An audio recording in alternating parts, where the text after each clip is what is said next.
One day my mentor looked me straight in the eye and asked a question about my bank balance. And I froze. Not because I didn't know the number, but because I realized what that number really said about me. And if you've ever looked at your account and felt uneasy, you'll understand exactly what I mean. Now, why does this matter to you?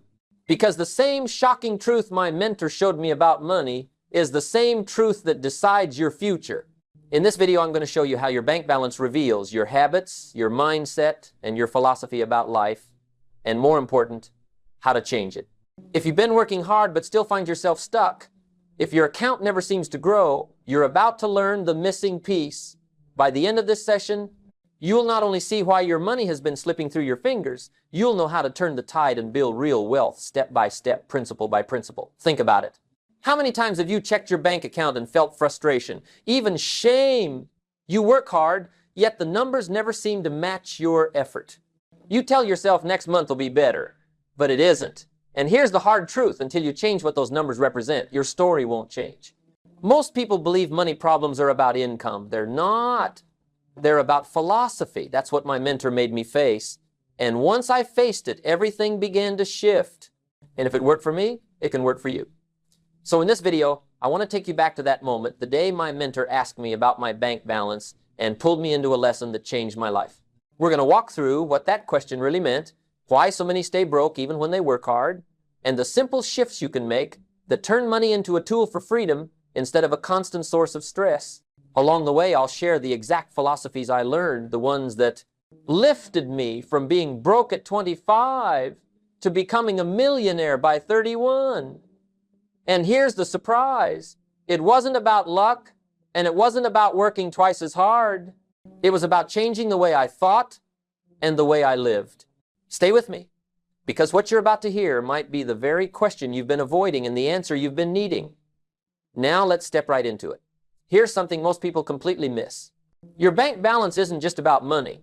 It's not just about the paycheck you bring home or the bills you have to pay. No, your bank balance is a scoreboard. It's a measuring stick of your habits, your philosophy, your level of discipline. My mentor knew that. That's why he asked me the question that froze me.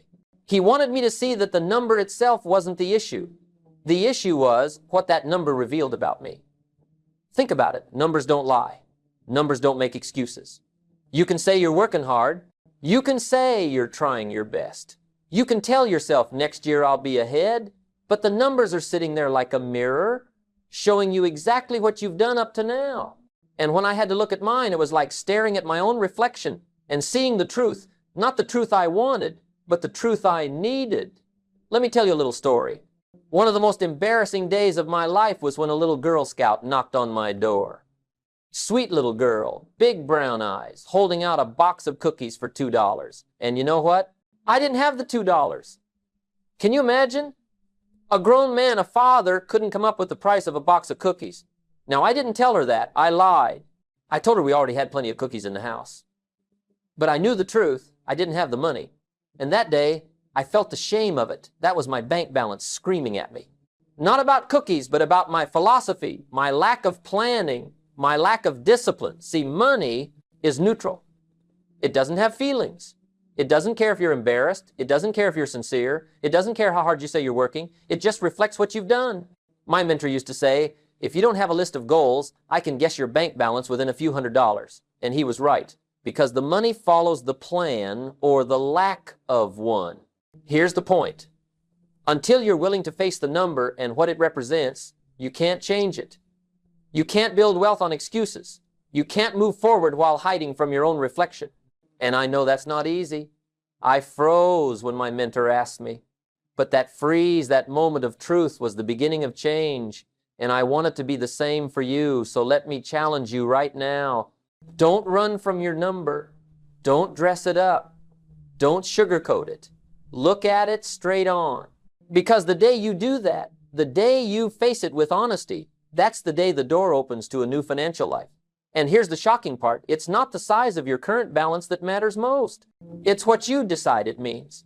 That number can be a reminder of your excuses, or it can be the wake-up call that pushes you to a whole new philosophy. And that's where I want to take you next. Now let's slow down here and really walk around this idea, because if you miss this first step, you'll miss the whole message. The shocking truth my mentor wanted me to see was simple. My bank balance was not about the economy, it was not about my boss, it was not about taxes, and it was not about luck. It was about me. It was a direct reflection of my own philosophy, my own daily choices, and the way I had been living day after day without discipline. That's what made me freeze. Because in that instant, I could see the chain reaction. I could see that the little decisions I was making each day, the way I spent my evenings, the way I handled small amounts of money, the excuses I kept in my back pocket, all of that was adding up and showing up in black and white. And once you see that, you can't unsee it. Once you realize the number is the story of your life written in digits, you either face it or you go on lying to yourself. But deep down, you'll always know the truth. I'll tell you, numbers can be ruthless teachers. They don't flatter you. They don't say, well, you tried. They don't tell you you're special just because you showed up. They just sit there and stare at you. And here's the hard part. Numbers never make excuses. You can stand there and tell yourself, the government makes it hard, or the company doesn't pay me enough, or I've just had a run of bad luck.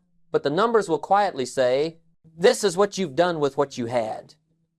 And when I looked at mine, I couldn't argue. The evidence was right there. No courtroom, no jury, no debate, just the cold truth. And that day with the Girl Scout cookies, as small as it was, it cut me deep. Because I saw myself in that little exchange. I saw a man with a family, a man with potential, a man who wanted to do better, standing at the door lying to a child because he didn't have $2 to his name. That moment was worth more than a college education to me. It was a wake-up call. And sometimes it doesn't take a grand event to change your life. Sometimes it's $2, a box of cookies, and the shame of having to pretend. That was when I told myself, I'll never be in this spot again.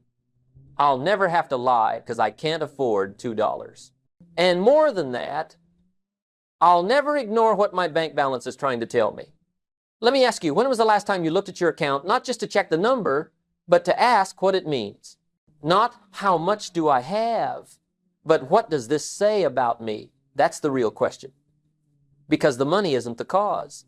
The money is the effect. The cause is your philosophy, your habits, your disciplines, or the lack of them. And if you keep working on the effect without ever touching the cause, you'll always stay stuck. That's why some people get a raise and within 6 months they're broke again. The raise only magnified their philosophy.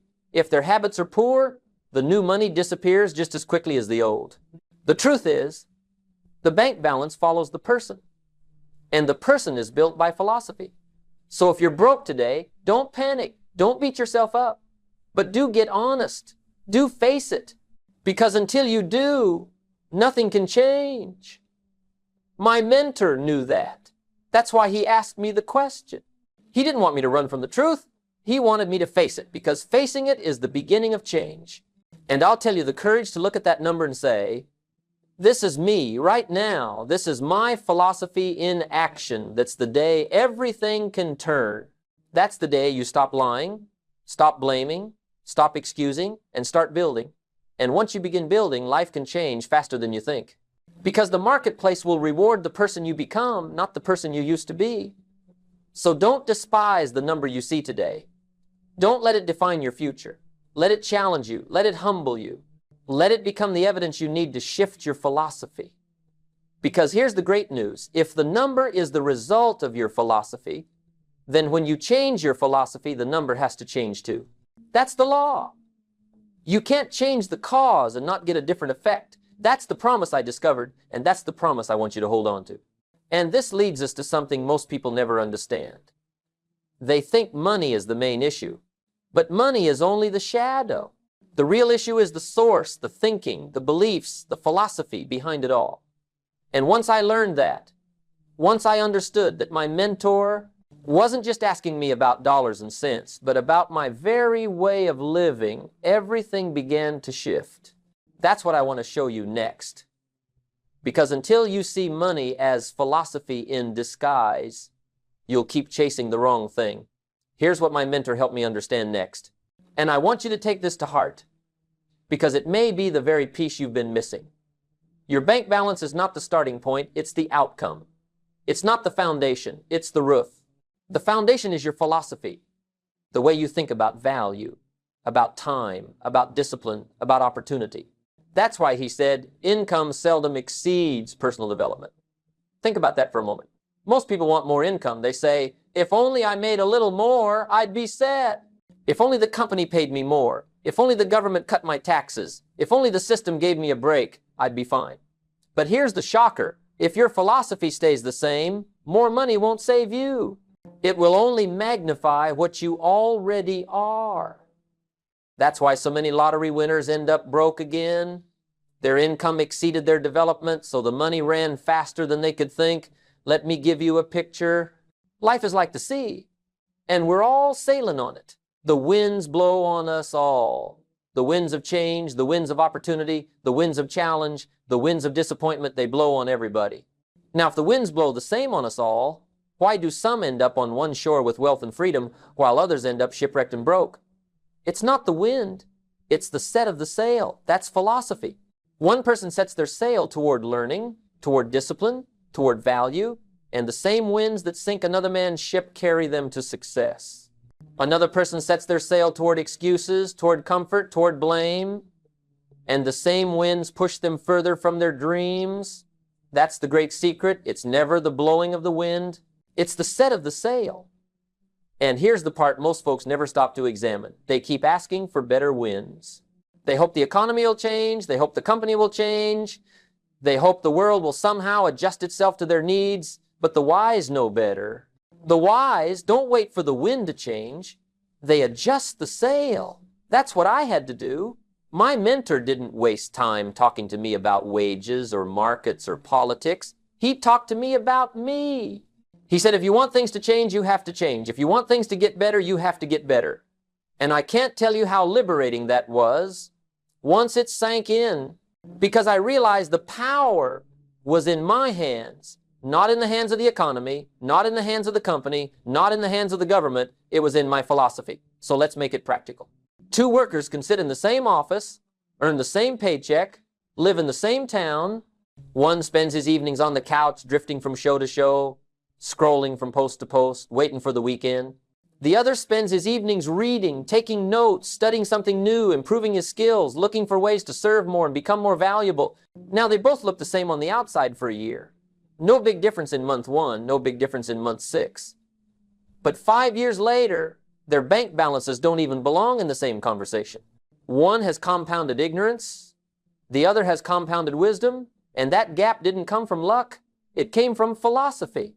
That's the hidden driver my mentor wanted me to see, and that's what I want you to see right now. You can't skip it. You can't trick it. You can't fool the marketplace. It always pays you what you're worth, not what you wish for. And what you're worth is determined by your philosophy. Change your philosophy, you change your value. Change your value, you change your income. Change your income, you change your bank. Balance. It all flows in that order. Too many people try to reverse it. They try to chase money first without fixing their thinking. That's why they get it and lose it. They never did the real work. And here's what makes this so exciting philosophy. It's something you can change. You can rewrite your sail, reset your course, reframe your thinking. You can throw out the old excuses and adopt new disciplines. You can swap the philosophy of blame for the philosophy of ownership. You can exchange the philosophy of consumption for the philosophy of investment. You can trade the philosophy of drifting for the philosophy of design. And when you do, you'll watch your life change, because the winds are always blowing. You just finally set your sail to catch them. So don't ask, when will the wind change? Ask, when will I adjust my sail? Don't ask, when will they pay me more? Ask, how can I make myself more valuable? Don't ask, when will things get easier? Ask, how can I get stronger, wiser, and better? Those are the questions that change the game. Those are the questions that rewrite your bank balance. And once you start asking those, you'll never be the same. Now, let's take this one layer deeper, because philosophy is invisible until it shows up in habits. You can't point to someone's philosophy sitting on a shelf like a book. You can't measure it with a ruler, but you can see it plain as day in the way they spend their time and the way they spend their money. Your bank balance is like a diary. Your habits have been keeping in secret, recording every choice, every delay, every shortcut, every little indulgence, every discipline kept or neglected. That's why my mentor could look at me and say, I can guess your balance if I know your habits. Because habits are philosophy in action.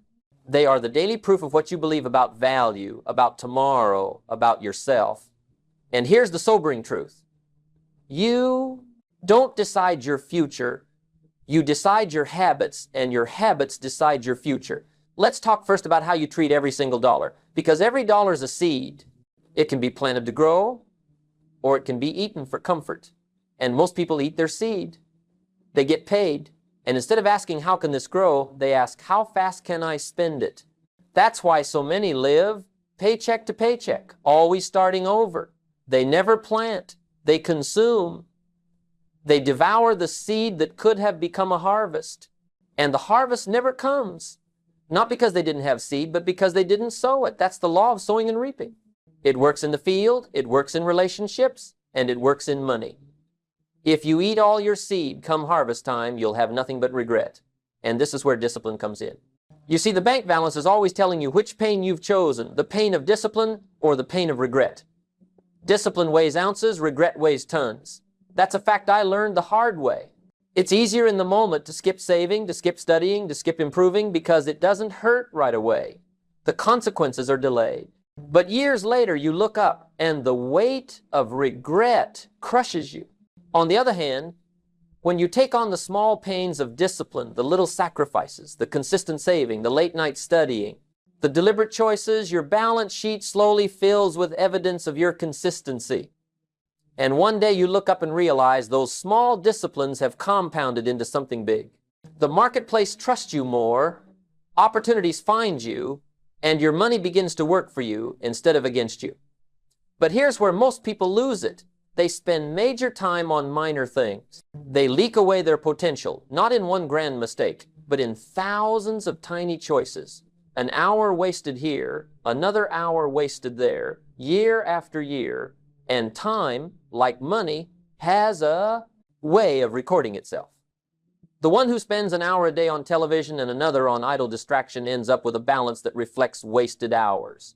The one who spends that same hour reading, learning, and investing ends up 5 years later with a balance that reflects compounded wisdom. It's not that one person had more hours in the day. It's that one invested the hours while the other consumed them. And just like dollars, hours spent come back as either harvest or regret. Now, some will argue, but it's just a little thing. It's just a coffee here, a video game there, a few hours online. And that's the danger. Because failure doesn't scream, failure whispers. It's those little errors in judgment repeated every day that silently accumulate. No thunderclap, no lightning bolt, just a slow drift into mediocrity.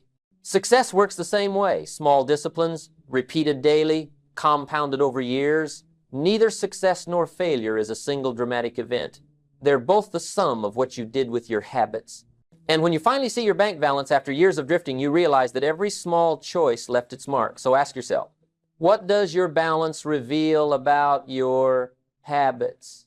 Does it say you've been planting or consuming? Does it say you've chosen discipline or regret?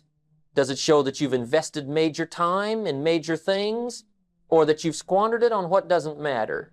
These are hard questions, but they are necessary ones.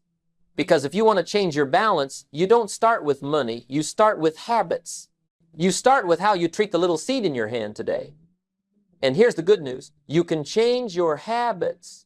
You can draw a line and say, no more wasting, no more drifting, no more minor things. You can begin sowing, even in small amounts, and over time you'll reap. You can begin choosing the pain of discipline and avoid the crushing pain of regret. You can begin valuing your hours as if they were currency, because they are. And when you do, your balance will tell a new story, a better story, a story of growth and discipline instead of drift and excuses.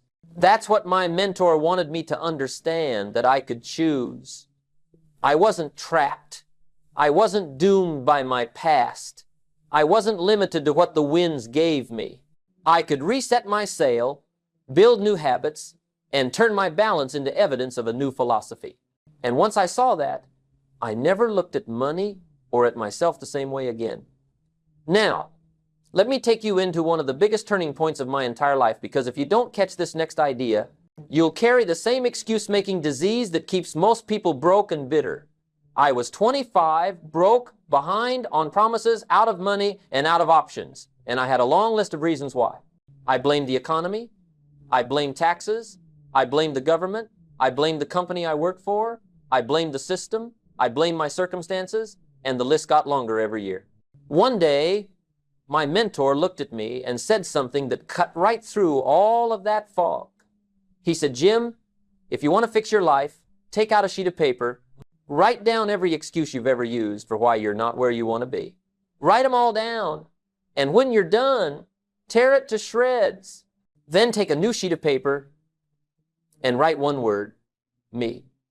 I can't tell you how hard that hit me. Because in that moment, he forced me to see that the soil wasn't the problem, the seed was. The government wasn't the problem, my thinking was. The company wasn't the problem, my value was. And until I took full responsibility, nothing was ever going to change. See, excuses are so comfortable. They let you off the hook. They give you a story you can tell yourself to make the pain of failure a little easier to swallow. But excuses don't pay the bills. Excuses don't build fortunes. Excuses don't get you out of debt. Excuses just keep you broke with a story in your pocket. And the more you tell that story, the more you believe it, and the more it locks you into the very life you're trying to escape. That's why my mentor didn't go easy on me. He knew if I didn't kill the excuses, they would kill my future. Think about it. A farmer can stand in the middle of his field, arms crossed, and say, this soil isn't fair. The rain hasn't been kind. The sun is too hot. The bugs are too many. And he may be right. But the soil doesn't care. The field doesn't move because of his speech. The soil only responds to seed and care and discipline. And the farmer who blames the field will starve, while the farmer who takes responsibility and plants anyway will reap. Life is the same way. The soil is neutral. The government is neutral. The economy is neutral. The winds blow on us all. But the outcome is determined by the one who takes responsibility, resets the sail, and goes to work. The day I tore up my excuse list, my life began to turn. I had to look in the mirror and say, I'm broke because of me. I don't have because I didn't plan. I don't earn because I didn't learn. I'm where I am because of what I've done. And that honesty was painful, but it was also freeing. Because if I was the problem, then I could be the solution. If I had created this mess with my thinking and habits, then I could create a new life with new thinking and new habits. That was the beginning of ownership. Ownership puts the power back in your hands. Excuses leave the power in someone else's. And that's what I want for you. I don't want you carrying around a pocket full of excuses. I don't want you telling yourself the same tired story year after year while nothing changes. I want you to rip up the excuse list and write that one word, me. Because the moment you do that, you've stepped into the driver's seat. You've stopped waiting for the wind to change and decided to change yourself. And that decision, though it seems small, is the hinge on which your entire financial future swings. So here's the test. The next time you catch yourself saying, I would, but stop right there. Rip out the but. Replace it with I haven't yet. That small shift turns an excuse into ownership. I haven't learned enough yet. I haven't disciplined myself yet. I haven't taken the right actions yet. That language keeps the power with you. And if the power is with you, the change can begin with you. That's the truth my mentor pressed into me, and it's the truth I want pressed into you. Excuses will keep your bank balance small, but ownership will expand it. Excuses will chain you to mediocrity, but responsibility will unlock the doors to opportunity. Excuses make you bitter, but ownership makes you better. And the day you trade one for the other is the day you step into a whole new life. Now that we've torn up the excuse list and written down that one word, me, the next question becomes, what do you do with that responsibility? Because responsibility by itself can feel heavy if you don't know where to place it. If all you say is, it's my fault, but you don't build a new way forward, guilt will weigh you down instead of lifting you up. My mentor knew that. So he didn't stop with tearing up excuses. He moved me into something far more powerful, the building of a new financial philosophy. He wanted me to see that money would never outrun who I became. If I wanted my bank balance to change, I had to change. If I wanted my income to grow, I had to grow. If I wanted opportunities to find me, I had to make myself into the kind of person opportunities were looking for. And that meant I had to develop a whole new philosophy of living. So the first part of this philosophy is goals. You can't hit a target you don't see. You can't build wealth on wishes. A wish says, I hope someday it'll get better. A goal says, this is what I'm after, and here's why. My mentor asked me once to bring him my list of goals. I told him I didn't have one. He said, then I can guess your bank balance. And he was right, because without goals, I was drifting. Without goals, my energy was scattered. Without goals, my money flowed out as fast as it came in. A goal pulls you. It organizes your actions. It disciplines your behavior. A man without goals can earn a fortune and lose it. A man with goals can earn little and turn it into much.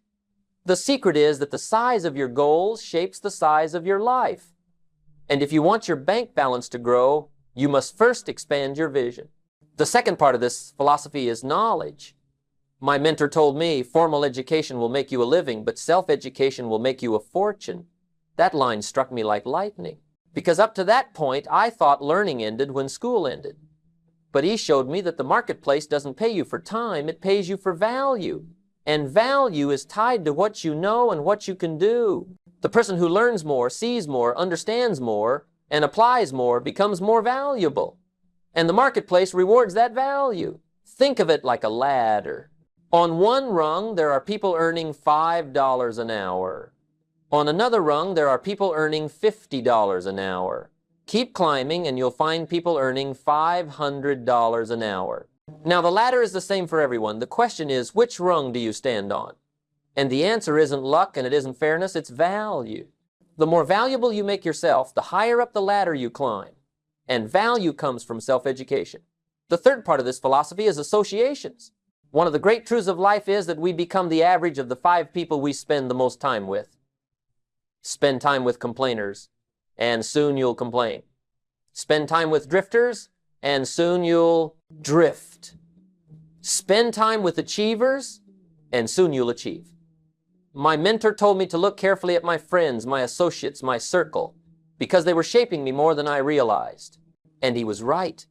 If your closest companions are broke, bitter, and negative, don't be surprised if your bank balance looks the same. But if you choose to spend time with people who are disciplined, positive, and driven, their energy will rub off on you. They'll stretch you. They'll challenge you. They'll make you uncomfortable in the best way. And before long, your balance will start to reflect the company you keep. So goals, knowledge, associations, these became the pillars of my new philosophy. And here's the most important part. Each one compounds. A clear goal pulls you harder as time goes by. Knowledge builds on itself like bricks laid one after another, forming a wall of strength. Associations lift you higher the longer you stay in their orbit. And when you combine all three, you create momentum. And momentum is magic. Momentum turns small beginnings into great harvests. Momentum turns a modest income into wealth. Momentum turns an ordinary person into someone extraordinary. That's why I tell people, don't despise small beginnings. Don't think your goals are too small, your knowledge too little, your associations too weak. Start where you are, but start. Set a goal, even a small one. Learn something today, even something simple. Choose one new person to spend time with, even for a conversation. Because little disciplines build into big results. And when you stack goals, knowledge, and associations together, you'll find yourself living by a new philosophy, and your bank balance will have no choice but to follow. So let me leave you with this thought before we move forward. Your bank balance is not waiting for luck. It's waiting for a new philosophy. And the day you choose goals that stretch you, knowledge that grows you, and people that sharpen you, that's the day the numbers will start telling a new story. So now we've walked through the question, we've faced the mirror, we've torn up the excuse list, and we've begun to sketch out the outline of a new philosophy. But there's one more thing I want to leave you with before we close. Because without this final challenge, everything I've said could remain nothing more than words, and words without action never changed anybody's life. The challenge is simple, but it is not easy. You must decide to take what you've heard and put it into practice today. Not tomorrow, not next week, not someday when I feel ready, but today. My mentor once told me the day you decide is the day your new life begins. And I believe that with all my heart, because my life did not change over months or years. It began to change the day I took ownership, the day I set a new goal, the day I opened a new book, the day I chose a new friend. Life changes in a day when you decide, and then it compounds when you repeat that decision every day after. And I'll tell you what that means in practical terms. It means when you look at your bank balance tonight, you don't just shake your head and move on. You sit with it. You ask, what story is this telling me about my philosophy? What does it reveal about my habits? What does it expose about my excuses? And then you write down the answer. Don't just think it, write it. Because writing turns a vague thought into a concrete truth you can face. Then you take the next step and design one small discipline you'll begin tomorrow that'll change that story. Maybe it's saving $10. Maybe it's reading 10 pages. Maybe it's calling one person who will lift you instead of drain you. It doesn't matter how small it is. What matters is that you start. Because once you start, the whole universe of change begins to move in your favor. And here's the affirmation I want to leave ringing in your ears. Don't wish your balance was bigger. Wish your philosophy was better. Don't wish your bills were smaller. Wish your skills were greater. Don't wish for fewer challenges. Wish for more wisdom. Because when you grow, your money will grow with you. When you become more, you'll attract more. That's the law.